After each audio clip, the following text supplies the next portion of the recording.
Los hermanos sean unidos porque esa es la ley primera. Tengan unión verdadera en cualquier tiempo que sea, porque si entre ellos pelean, los devoran los de afuera.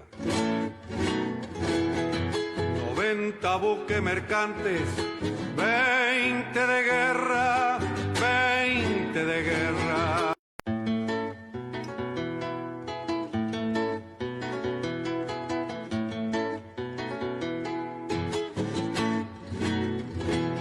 Los hermanos sean unidos porque esa es la ley primera. Tengan unión verdadera en cualquier tiempo que sea, porque si entre ellos pelean, los devoran los de afuera. 90 buques mercantes, 20 de guerra, 20 de guerra.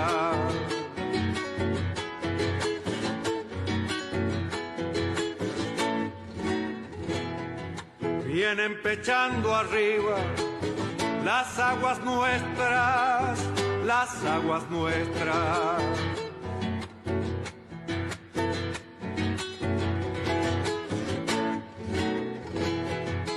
Veinte de guerra vienen con sus banderas, con sus banderas.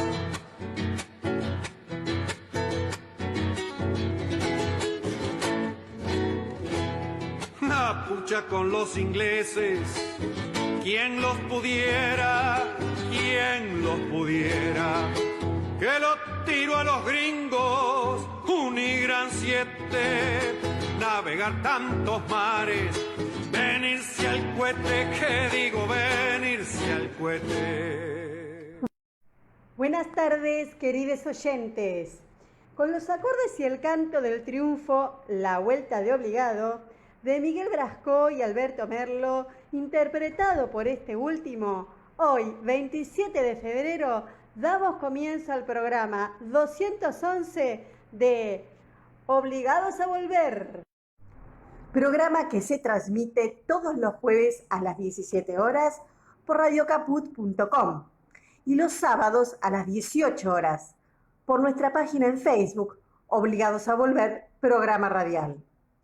Obligados a Volver, un análisis de la realidad argentina y mundial desde nuestra mirada, que es nacional, popular, democrática, feminista, latinoamericanista y ambientalista. Obligados a volver, porque como dijo el general San Martín, cuando la patria está en peligro, todo está permitido, excepto no defenderla. Obligados a volver, porque un día de octubre de 2016, un grupo de veteranos activistas del movimiento nacional sintieron la necesidad de sumarse a la resistencia contra el régimen neoliberal macrista y decidieron volver a la militancia activa fundando este programa. Comité de dirección: Norberto Raful, Edgardo Margiota, María Graciela Zavala y quien les habla, Marina Martínez. En la operación técnica, Nicolás Rearte. A continuación, Norberto nos comentará, como suele hacerlo, el temario de nuestro programa de hoy. Buenas tardes, Norberto. Buenas tardes, Marina. Buenas tardes a todos, todas y todes los oyentes de Obligados a Volver. Programa número 211 del 27 de febrero, sábado 27 de febrero. Por lo tanto, emitido desde nuestra página en Facebook. El programa de hoy, como casi todos nuestros programas, se organiza en dos bloques. El primer bloque arranca con la política internacional, el informe de Hernán Pereira, y le sigue los temas de la ciudad de Buenos Aires, temas de Cava que prepara Irene Ring, esta vez con algunas dedicatorias especiales para la reta. Y luego viene la columna de Norma Alicia Copolillo, que la hemos destacado, digamos, como columnista, por cumplir casi más de 2 años con nosotros, dedicado a homenajear a la mujer en la historia. Hoy con una protagonista como Angela Davis. Bueno, se cierra así el primer bloque y avanzamos con el segundo después de un intermedio musical con la columna de Ana Aclobriano sobre panorama teatral, que habíamos extrañado la semana pasada.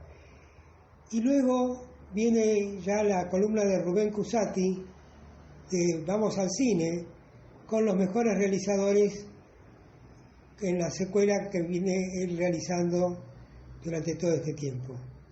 Bueno, ¿qué te parece si Hernán Pereira, si arrancás con tu columna? El mundo se ha desayunado hoy con un informe de la Casa Blanca donde dice que han bombardeado objetivos militares en Siria. Es como decía mi abuela, ¿no? De vuelta la burra al trigo. Dicen que supuestamente allí había terroristas que tenían el apoyo de Irán, o milicianos o guerrilleros, ellos hablan de terroristas, que tenían el apoyo de Irán.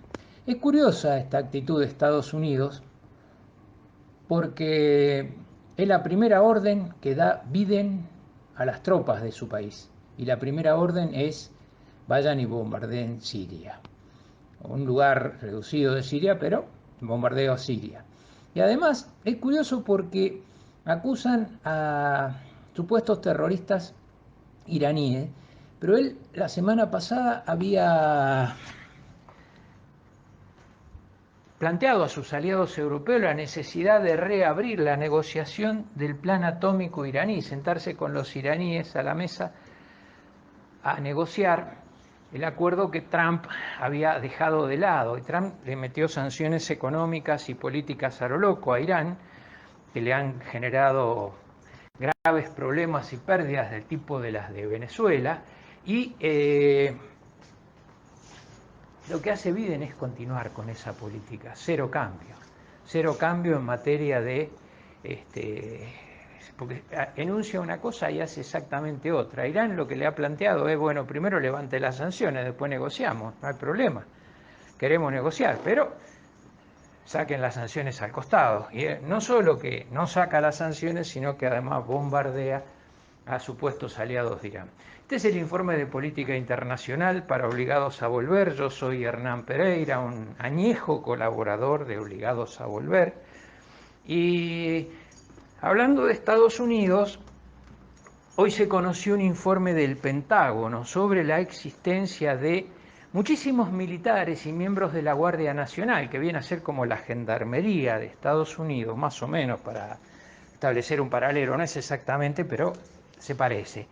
La existencia de un montón de efectivos que son a su vez miembros de asociaciones o de grupos de supremacía blanca, es decir, que son nazis directamente, ¿no? La supremacía blanca es todo aquello que organizaron la ultraderecha en Estados Unidos, que juntó a lo que quedaba de Ku Klux Klan y a todo lo que es la nueva ultraderecha, ¿no?, que nosotros denunciamos ya varias veces aquí en el programa y en distintos foros. Los supremacistas están en alto porcentaje en las Fuerzas Armadas y en la Guardia Nacional, según el propio informe del Pentágono. Biden le ha dicho a su secretario de Defensa que tiene que erradicar a los supremacistas blancos del seno de las Fuerzas Armadas, y es lo que están tratando de hacer. Este informe arroja claridad sobre la existencia de muchos miembros que se reconocen entre sí por diversas contraseñas y el uso de tatuajes en sus cuerpos o de logos en sus remeras que los identifican como miembros de la supremacía blanca. Hay mucho desfile de supremacistas blancos en Estados Unidos con camisas pardas y unas banderas muy particulares que tienen los colores de la bandera de Estados Unidos, pero un formato diferente, es decir, rojo, azul y blanco. Este informe no lo han replicado los medios masivos de información de esta región del mundo, ni de Latinoamérica. Es decir, hay un piadoso manto de silencio sobre la existencia de los supremacistas blancos que por supuesto acá dentro del país, Clarín, La Nación, Infobae, no existe para ellos absolutamente nada de esto.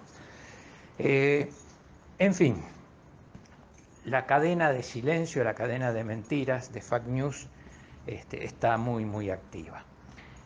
El otro gran tema de política internacional sigue siendo la vacuna del COVID-19, con una producción insuficiente a escala mundial que está generando problemas porque no se puede cumplir con las metas de vacunación, ya que hay problemas de abastecimiento. Bueno, nosotros lo estamos padeciendo. Rusia no puede cumplir con los compromisos que había adquirido con Argentina. Pareciera ser que algo se va a destrabar esta semana.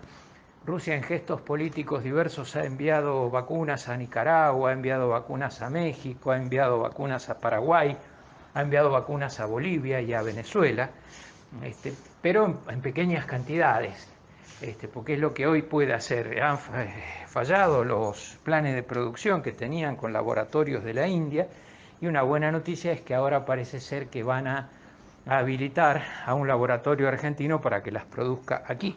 De todas maneras, eso va a llevar de mínimo varios meses.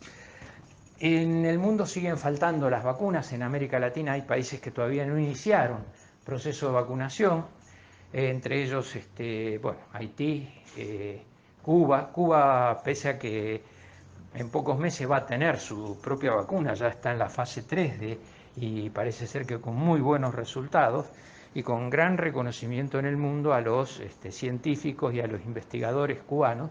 La famosa Soberana 2, que es la vacuna contra el COVID desarrollada absolutamente en Cuba. Esto le va a dar a Cuba la posibilidad de exportarla, de tener ingresos genuinos por elaboración, creación científica y proceso industrial, de modo que para los cubanos va a ser realmente algo muy importante.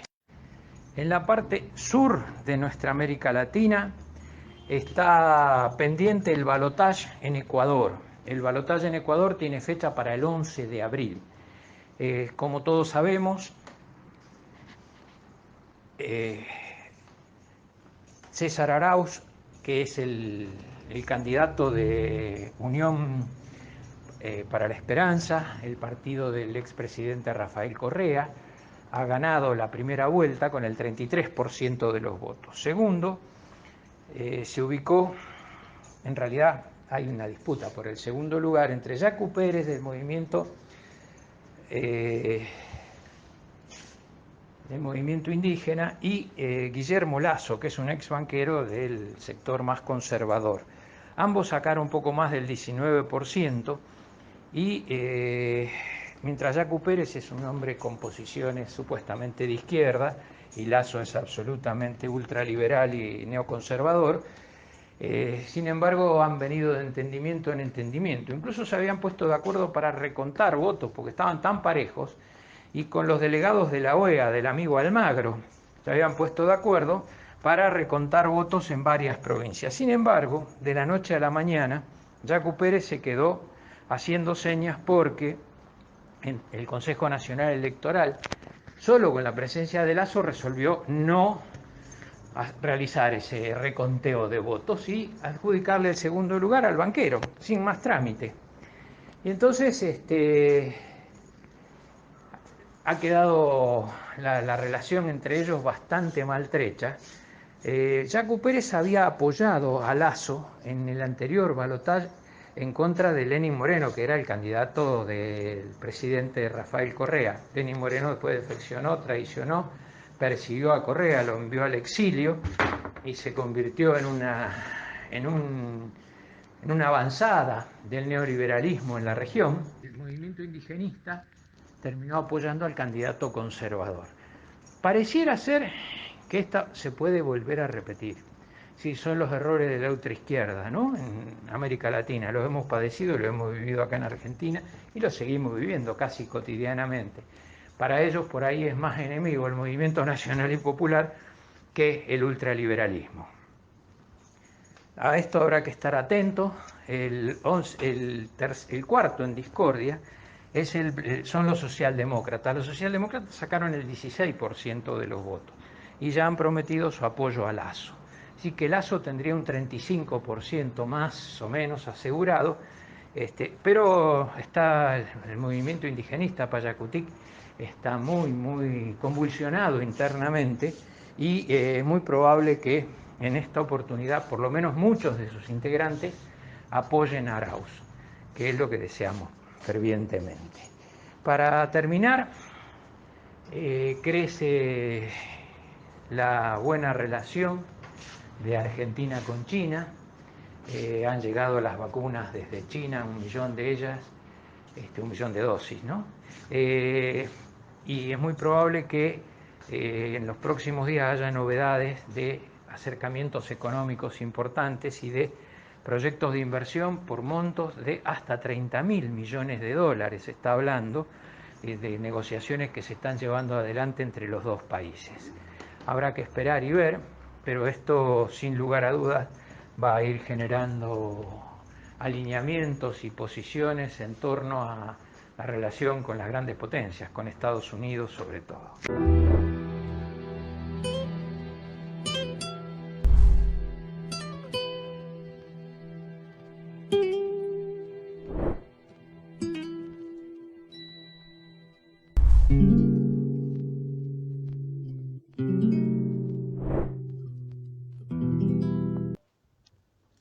Buenas tardes, compañeras y compañeros de Obligados a Volver. Nos reencontramos en esta columna sobre asuntos de Cava.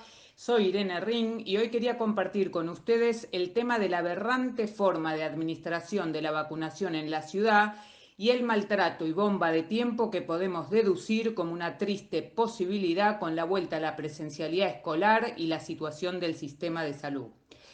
En primer lugar, podemos ubicar que si bien hace unos pocos días el tema excluyente en los medios hegemónicos era el vacunatorio VIP de Ginés, del cual no se había realmente investigado ni contextualizado, pero que sirvió para llevarse puesto un ministro destacable que siempre trabajó en pos de la salud pública, ubicándose y actuando en terrenos incómodos y difíciles, como el de los intereses de los grandes laboratorios.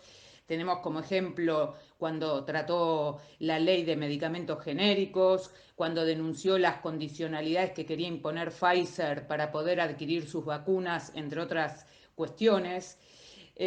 Ahora empieza a salir a la luz, una luz de la que no podemos confiar que dure mucho. Es probable que en cualquier momento se queme la lamparita, valga la ironía, que el gobierno de Larreta, con su implacable lógica de lucro, tercerización, privatización, negociados, estuvo haciendo entrega de vacunas a prepagas y obras sociales. O sea, un plan de vacunación que tiene que estar estratégicamente planeado y ejecutado, dado que estamos en una peligrosa pandemia mundial.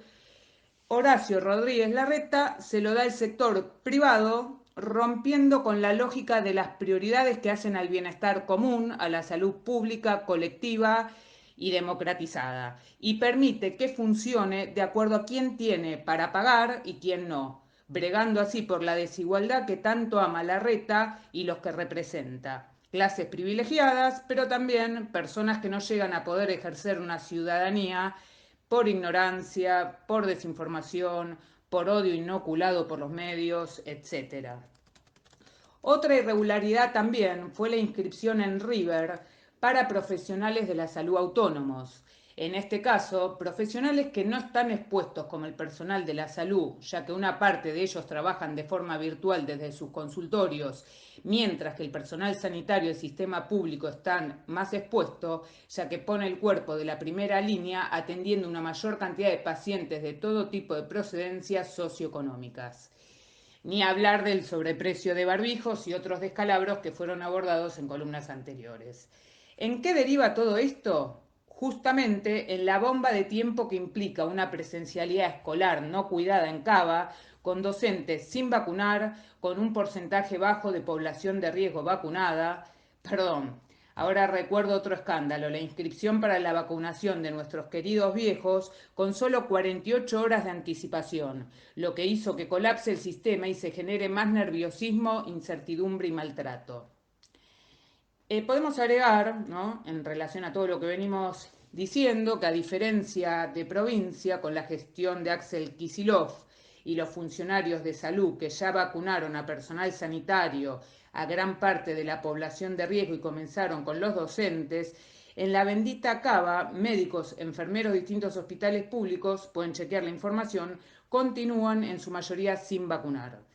En consecuencia, no nos sorprendamos si con todos estos factores se desencadena una horrible tormenta perfecta, lo pueden poner entre comillas, lo de perfecta, en una ciudad que cada día más se acerca a la de los pobres corazones que compuso Fito Páez, ante un dolor inconmensurable, ante el poco respeto, cuidado y amor por la vida.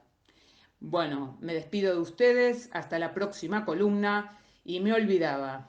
Espero que Horacio esté disfrutando sus merecidas vacaciones, ya que su amor por el prójimo, empatía, responsabilidad y honestidad como gobernador y persona aumentan cada día.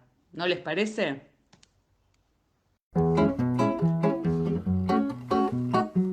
¿Qué quilombo para conseguir una vacuna? Oh, ¿vos conseguiste?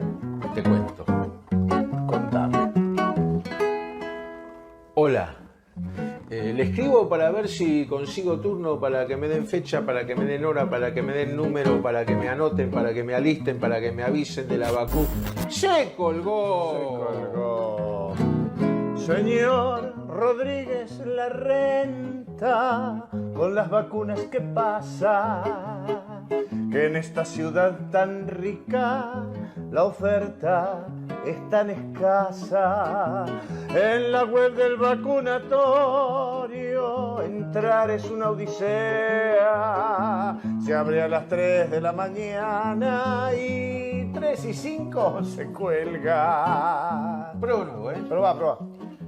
Hola. Sí, mire, la vacuna no es para mí, es para mi tía Eduviges, que tiene 95. Y bueno, en la familia es como que tenemos la ilusión de que esté vacunada antes de cumplir 100. ¡Otra vez, Otra vez. Señor Rodríguez Larrenta, siempre con buenos modales, usted cosecha los bienes mientras nos vende los males.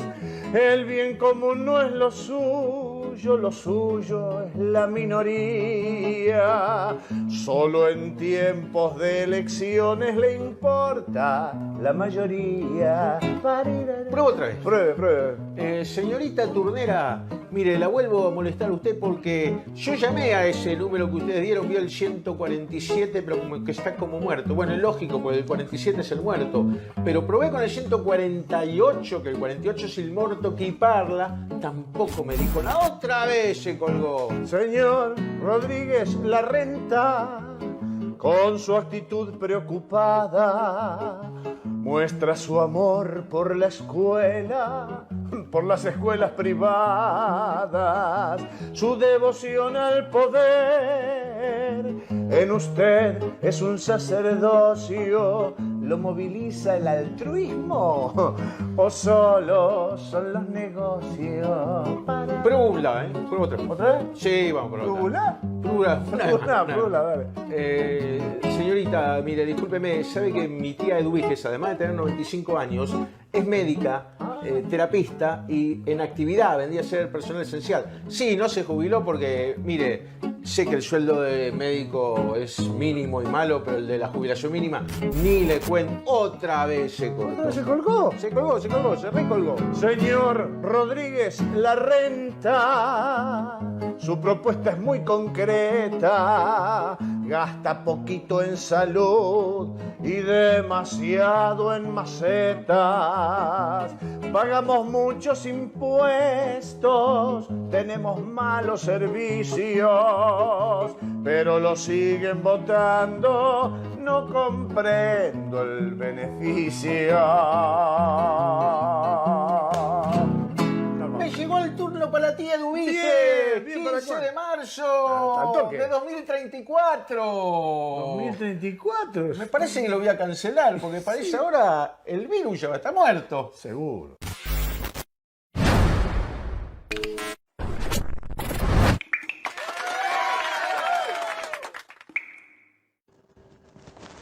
Buenas tardes a todas y a todos. Soy Norma Copolilio y la columna es la mujer en la historia. A pocos días de celebrarse el Día Internacional de la Mujer, el 8 de marzo, creímos oportuno traer a esta columna a una de sus máximas representantes. Es ella, la señora Angela Yvonne Davis. Nacida en el mes de enero de 1944, es doctora en filosofía, activista, militante de los derechos civiles de las personas, antirracista, feminista, por supuesto, sobre todo. El lugar donde ella nació, en la ciudad de Birmingham, en el estado de Alabama, en los Estados Unidos de Norteamérica, se lo conocía como Dynamite Hill, o sea, las montañas de explosivas o de la dinamita, más o menos esa es la traducción, por las leyes que imponían la segregación racial en el sur. El Ku Klux Klan consideraba que poniendo explosivos en las casas de los negros podía volarlos de esa región en el sur. Los papás de Angela eran universitarios, grandes activistas también. El papá era un profesor de historia que daba clases en un instituto y luego se aleja de la docencia, compra una gasolinera y se dedica a cuidarla personalmente. La mamá estudió en la Universidad de Alabama y fuera maestra. Tiene además otros 3 hermanos. Ella cursa el primario en una escuela segregada en Birmingham, donde se demuestra muy a las claras la diferencia que existía entre la educación para los negros y la educación para los blancos. Cuando tiene 14 años escoge estudiar, hacer sus estudios secundarios en Nueva York, le dan a elegir en varios lugares. Ella logró una beca de una organización cuáquera y es justamente en Nueva York donde ella toma conciencia política. En los primeros tiempos de su estadía se aloja en la casa de un pastor de la mayor iglesia episcopal de Brooklyn en los años 50.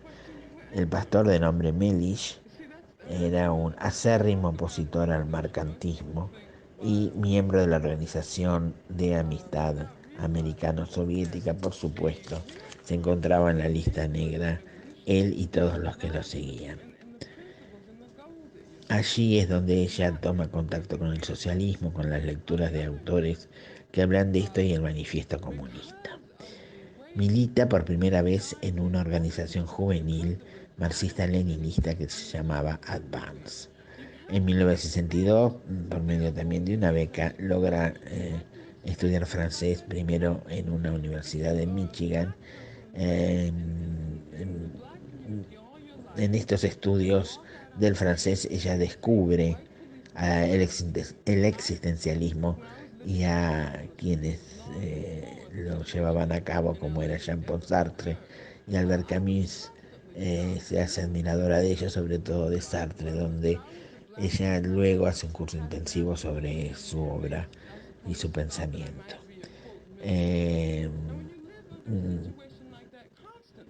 Por medio de distintos trabajos que hace puede ahorrar y así logra viajar a Europa, visita varias ciudades, entre ellas Londres, Helsinki, y es en esta última ciudad donde asiste al Festival Mundial de la Juventud, y los estudiantes, por participar en este festival, ella luego debe rendir cuentas en los Estados Unidos. Permanece en Biarritz, en París. Mientras estaba ahí se entera del asesinato de 4 mujeres negras por una explosión que pusieron en la iglesia de su ciudad natal, Birmingham. Esto sucedía en septiembre del 63. Ella conocía a estas 4 mujeres. Luego asiste a una conferencia del célebre filósofo Herbert Marcuse, quien en ese momento hablaba de los misiles en Cuba. Ella lo conoce ahí y después termina siendo su alumna. Rescata de ese encuentro lo que le dijo Marcuse, que se podía ser un catedrático, un estudioso y al mismo tiempo un revolucionario. El Marcuse es quien la insta a estudiar filosofía en la Universidad de Goethe en Frankfurt, Alemania. Mientras tanto participaba de manifestaciones contrarias siempre a los Estados Unidos y sobre todo a la guerra contra Vietnam. Mientras tanto, en Estados Unidos se radicaliza el movimiento de liberación afroamericana. Este movimiento se lo conoció como Black Power, el poder negro. Logra volver a su país. 2 años después ella tenía muchas ganas, se sentía muy frustrada de estar lejos de todo este movimiento. Pasa a trabajar en la Universidad de California, donde también está Marcuse, y quien la acepta dirigir su tesis. Tuvo cercanías con el partido de Panteras Negras, pero nunca se afilió. En 1968 sí se afilia al Partido Comunista estadounidense. Trabaja como catedrática en filosofía en la Universidad de California, hasta que en 1980 el FBI informa a las autoridades de la universidad que ella era comunista, por lo tanto la universidad la expulsa, ya que no podía ser de esa ideología ningún profesor del establecimiento. Se encuentra también conectada con el caso Soledad Brothers. Eran unos hermanos que habían participado de una revuelta en la cárcel. Finalmente, para hacerlo breve, mueren los hermanos en enfrentamientos con la policía, y ella es acusada de haber sido la persona que tenía conexión con estos hermanos Jackson, y quien le había provisto las armas. Ella termina teniendo que ser una fugitiva. Durante 2 meses logra escapar, se debe disfrazar, se cambia su célebre peinado afro por unas pelucas rubias y lacias, hasta que 2 meses después la encuentran en un hotel, y es puesta presa. En ese momento se forman un gran movimiento de lucha mundial por la liberación, por su liberación. Famosos cantantes organizan festivales, incluso Yoko Ono y John Lennon le escriben una canción en su nombre. Finalmente, después de 16 meses de estar presa, ella logra salir en libertad sin culpa y sin cargo. También pasa a ser miembro del Comité Central del Partido Comunista en los Estados Unidos. Publica su autobiografía para esa época, en 1974-76, y regresa a la enseñanza. En el año 1984 presenta su candidatura a la vicepresidencia de su país. Una vida larga, movida. Esto simplemente es una semblanza como para tener un acercamiento a lo que es esta mujer. Escribió varios libros, entre ellos su autobiografía. La libertad es una batalla constante, es otro de sus libros. El célebre Mujeres, Raza y Clase. Podremos abolir las prisiones. Ella, estando presa ese tiempo que estuvo detenida, ese casi año y medio, se da cuenta de la forma en que viven los presos y es iniciar toda una campaña. Una historia de la conciencia, bueno, es una cantidad de libros escritos por ella. Es uno de los máximos exponentes del feminismo antirracista. Ella dice que el feminismo debe ser cada vez más incluyente para que así entren todas. Su figura, su peinado afro es un símbolo de la época de los 70. Finalmente termina dando clases sobre estudios de etnia de la mujer en la Universidad de San Francisco. Es un honor haber hablado de ella. Esto, como digo y repito, es simplemente una semblanza. La homenajeamos a esta gran mujer, heredera de Rosa Parks, de Martin Luther King, de Malcolm X. La debemos tener presente porque no ceja en su batalla por la igualdad de los seres humanos, la igualdad de la persona. Su lucha no tiene fin, pero la dignidad es creciente en cada batalla. Muchas gracias por haberme prestado atención. Espero les haya gustado y nos encontraremos en otra oportunidad. Muchas gracias. Buenas tardes.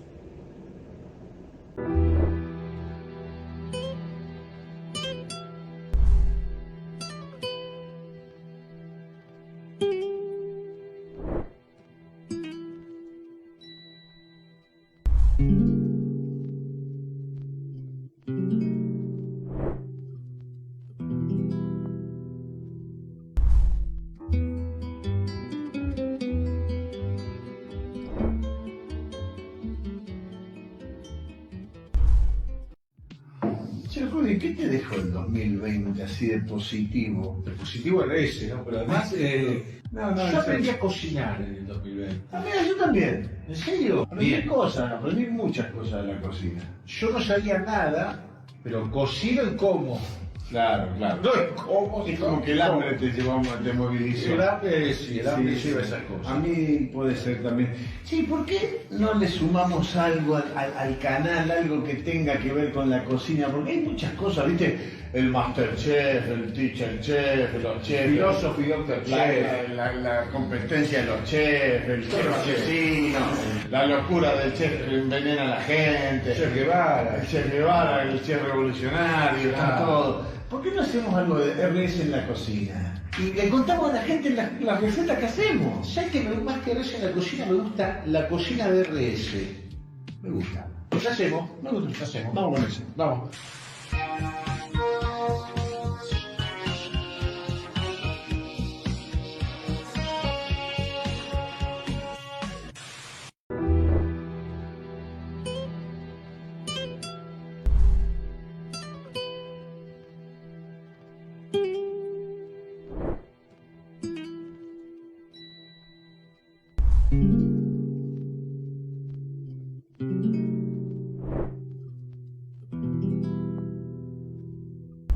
Antes de continuar con Obligados a Volver, les invitamos a conocer nuestros otros medios de comunicación. Nuestras páginas en Facebook, Obligados a Volver Programa Radial, y La Lealtad Política y Cultura, donde pueden leer las imperdibles publicaciones semanales y quincenales de nuestras columnistas. También en Facebook, el grupo Obligados a Volver, dispuesto para el intercambio de información y debate entre nuestros oyentes. Y el rotativo de Obligados a Volver, un servicio cotidiano de noticias, música y buen humor a través de un grupo de WhatsApp. También les invitamos a suscribirse a nuestro canal de YouTube, Obligados a Volver. Obligados a Volver se solidariza con Milagros Sala, injustamente detenida desde enero de 2016, y con todos los demás detenidos y perseguidos por el régimen macrista y sus cómplices del sistema judicial, por la pronta liberación de los presos políticos.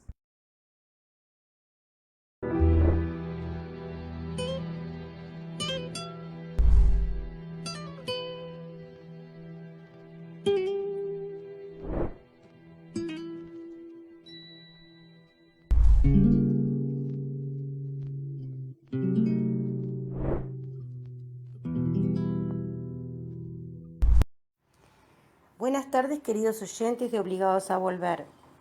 Soy Ana Crogliano y esta es la columna teatral.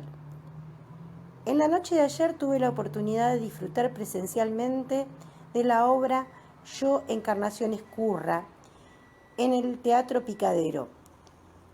Esta obra, protagonizada por Lorena Vega, hace un recorrido sobre ese personaje histórico y a partir de ello tuve la inquietud de conocer más sobre la dramaturga, Cristina Escofet. Cristina Escofet ha escrito piezas que han sido objeto de análisis y ensayos por distintos estudiosos y estudiosas del teatro, y muchas de sus piezas han logrado distinciones y premios y una excelente repercusión de público y crítica. Algunas de las dedicadas a personajes y personajes históricos conocidos, como Bastarda sin nombre, sobre Eva Perón, Padre Carlos, el rey pescador, que trata del padre Carlos Mujica, Ay Camila, acerca de Camila O'Gorman, y Yo, Encarnación Escurra, sobre la mujer de Juan Manuel de Rosas, que fue la obra que pude disfrutar anoche. Siempre con todos los protocolos y cuidados de los que estuvimos hablando en columnas anteriores, que realmente el teatro es seguro y es un placer poder disfrutarlo. Las tres primeras obras que nombré integran, junto a Mugres de la María y El Negro, La Roca y Ay la Patrie, un libro dado a conocer por la editorial Nueva Generación bajo el título de Teatro, Memoria y Subjetividad. En la introducción a ese volumen, Cristina Escofet afirma: teatro y memoria, entonces, apuntarían a descorrer velos, visibilizando lo invisibilizado, revisando la historia, deteniéndonos en alguna parte para traerla al presente o simplemente para intervenirla desde las estructuras ficcionales. Sabiendo que estamos entrando y saliendo permanentemente de esa escena, que puede ser otra, y que en las líneas de fuga encontraremos el juego estratégico entre imagen, acción y palabra que nos permita despegar del dato de la repetición mimética. O sea que gracias a un tratamiento poético condensado y pleno de metáforas, que singulariza la presencia de su propia voz como creadora, pero que no descuida nunca el dibujo vigoroso de los protagonistas, la autora permite a esos seres traspasar la mera anécdota y transmitir su martirio o su lacerante itinerario vital como el material de una nueva apropiación simbólica alejada del modo que los miró la historia oficial. Esto que está diciendo la autora es lo que pude vivenciar anoche realmente en ese personaje de la mujer de Rosas, visto desde esta visión descarnada y con la impronta de la propia autora, que en su origen es filósofa y fue docente de filosofía durante muchos años, y que luego también adhirió al feminismo fuertemente, y eso queda en la impronta clara de este personaje, que tiene todas los atributos de una mujer empoderada en un momento histórico muy particular. En una entrevista que le realizó la revista Cabal, la autora, Cristina Escofet, habla de distintos personajes que trabajó en estas obras. Por ejemplo, habla de Eva Perón, evocada por el cuerpo de una actriz que la encarna, nos hace sentir y ver la dimensión de esa mujer que impuso un cambio rotundo en la política de este país. Camila O'Gorman narra el dolor de una soledad y un castigo que fue el precio pagado por haberse negado a ser sumisa frente al papel que la sociedad de su época le otorgaba a la mujer. Carlos Mujica expresa la fuerza del ideario que le costó ser asesinado y que fue su pecado ante la Iglesia y el poder. Creer que una garrafa para los pobres valía más que 100 homilías y que ellos debían encontrar un lugar en el mundo fuera de la miseria infame. Estos personajes que a pesar de sus desgarros alcanzaron una identidad que los hizo trascender, y también otros a los que la historia no les dio nombre y que la autora revive en su imaginación, como la María y el Negro, dos criaturas que se cruzan en un prostíbulo de la Argentina lunfarda, marginal e invisible, o Estela y Susana, mujeres que en La Roca transitan escenarios donde la cuestión de género está siempre atravesada por la guerra, la economía y la política. Todos ellos expresan la modalidad de un estilo dramático conmovido hondamente con la tragedia de los despojados y lapidados por la historia, la nuestra y la de la humanidad. En la obra que vi anoche, justamente hablaba de el personaje de Encarnación Ezcurra, representado por la gran actriz Lorena Vega, y dice que ella, Encarnación, tuvo la culpa de exacerbar mi pasión por este otro lado del espejo. La historia la consigna como el cerebro de Rosas. Y dice, imagínate, una brava solo cerebro y encima el cerebro del otro, solo eso. De modo que por ahí me fui acercando a sus zonas vulnerables. Ella también se escribió en las cartas comentando que olía a bosta en el gobierno de los justos, manifestando deseo de estar a solas con su hombre en el desierto. Confesándole a su amiga Inés de Anchorena que ya con el hombre en el poder y ella enferma ya no le servía, afirmando como una leona que hizo una revolución, la de los restauradores, para él, pero que también le hubiese podido jugar en contra porque ella tenía la calle y la calle es el poder. Dice Cristina, ella me mostró sus debilidades, ella me fue dando signos. Yo te aclaro que cuando escribo acerca de personajes de la historia, primero los estudio y ahí comanda mi hemisferio izquierdo, el de la lógica conceptual, pero luego a la hora de escribir comanda el hemisferio derecho, el instintivo, el que me permite palpitar desde la emoción. La escritura es el llamado de una lógica alterada para mí, el de una logicidad propia, donde las voces de lo inconsciente y de los sueños y de los propios miedos juegan el papel. Esta última frase de la dramaturga nos cuenta cómo es su proceso dramatúrgico y lo interesante que es poder saber cómo surgen todos estos hermosos personajes. Bueno, me extendí mucho esta vez, así que los invito a visitar las páginas de La Lealtad y la Cultura para conocer más sobre el teatro en nuestro país. Gracias, hasta la próxima.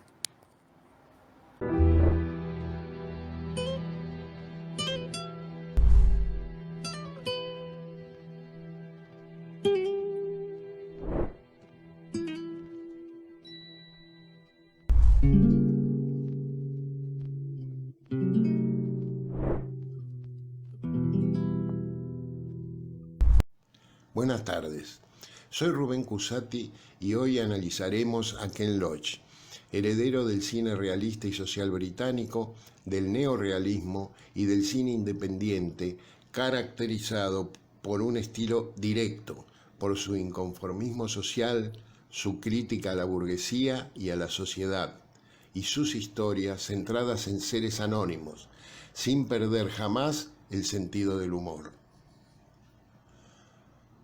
Sus actores son casi siempre no profesionales y a contracorriente de lo tradicional filman el sentido cronológico de la historia. En los 60 filma Kes, en la que un chico trata de no caer como minero y vislumbra una salvación entrenando a un halcón para cetrería, o sea, para cazar otros pájaros. Pero una venganza de su hermano mayor desata la tragedia y es la excusa para mostrar la pobreza de la zona minera. Hace casi 3 décadas trabaja con el mismo guionista y sostiene que ese rubro es el más importante en un proyecto. Lo que se ve en sus películas es lo que se escribió. Riff Raff, de 1991, se resume con la frase: es una película sobre la gente que construye las casas y que no tiene una casa donde vivir. Parte del proverbio inglés: para los obreros llueven piedras los 7 días de la semana, y filma Lloviendo Piedras, en la que un obrero católico hará lo que sea necesario para que su hija lleve un lindo vestido el día de la primera comunión. Ese drama casero es la parte visible del iceberg, pues la política es la parte sumergida que lo estructura. En sus películas es constante la defensa de los oprimidos, el problema de la vivienda, la desocupación y la pobreza. En Tierra y Libertad, la clase obrera lucha en las barricadas, pero la división en el bando republicano es responsable en la victoria del fascismo, pues a veces el enemigo está entre los propios, y de no haber habido ciertos errores, la historia de la humanidad incluso hubiera cambiado.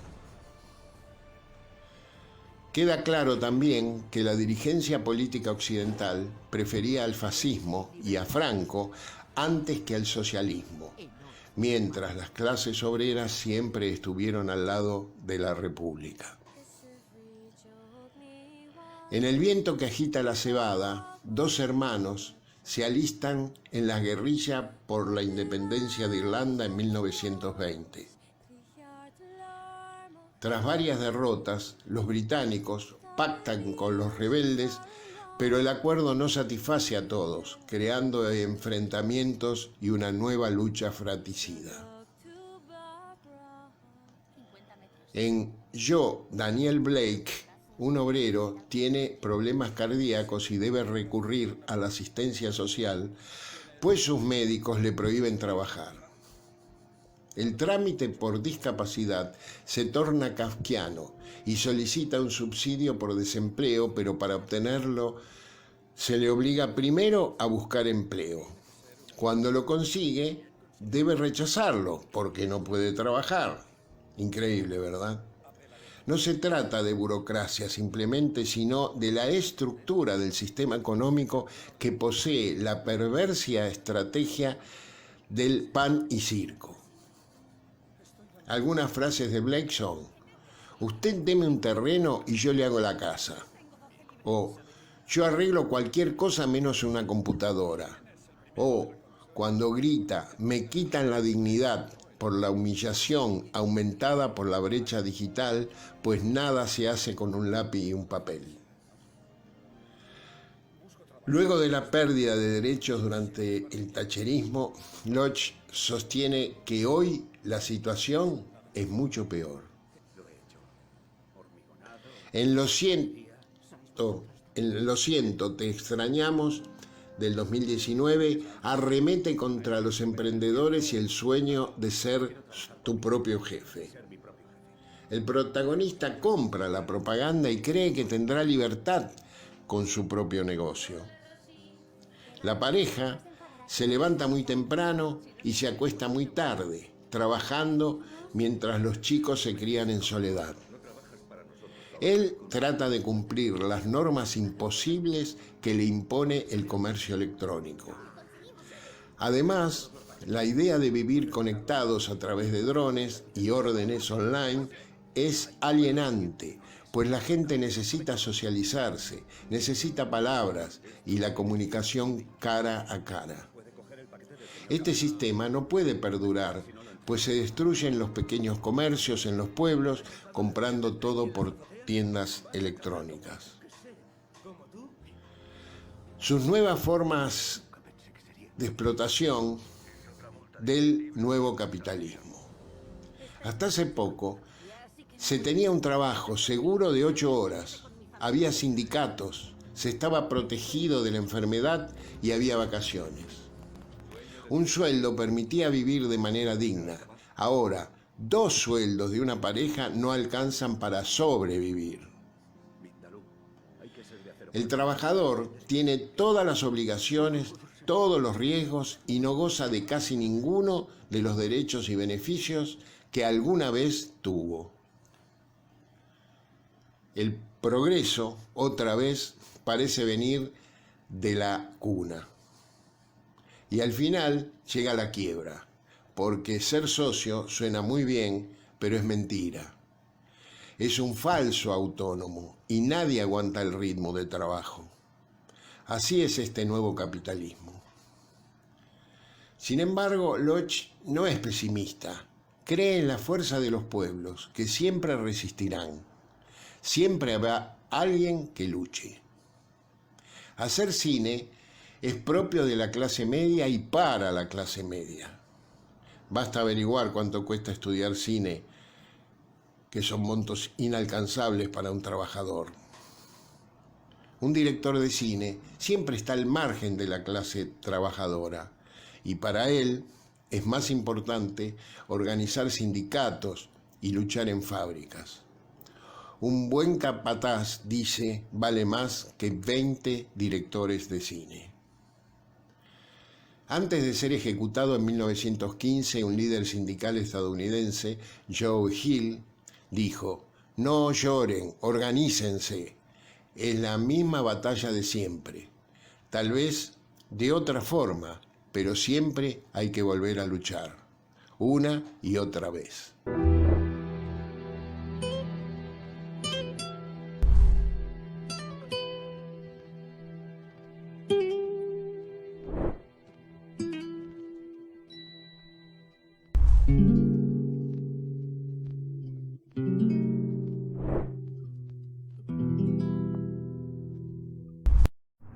Se nos está terminando el programa. Agradecemos a nuestro operador, Nicolás Rearte, por su trabajo que nos permite salir al aire. A todos los oyentes por su atención, especialmente a los que ponen me gusta en nuestras páginas de Facebook. Les invitamos a escucharnos el próximo jueves a las 17 horas en radiocaput.com y nos volvemos a encontrar el sábado que viene a las 18 horas. Aquí, en nuestra página de Facebook, Obligados a Volver, programa radial. Este fue otro programa de Obligados a Volver, acompañándoles en sus casas desde la de cada uno de los que hacemos este programa, cumpliendo las disposiciones del Gobierno Nacional en la lucha contra la pandemia. Volvimos, pero estamos obligados a seguir militando, porque la patria sigue estando en peligro, ya que la derecha reaccionaria que no acepta que fue derrotada en las urnas acecha sin disimulo para desgastar y combatir a nuestro gobierno elegido por el pueblo. Por eso continuaremos con nuestra tarea siguiendo el legado del libertador San Martín. Cuando la patria está en peligro, todo está permitido, excepto no defenderla, recordando y reivindicando nuestras consignas fundacionales. Lealtad a Perón, Cristina Conducción.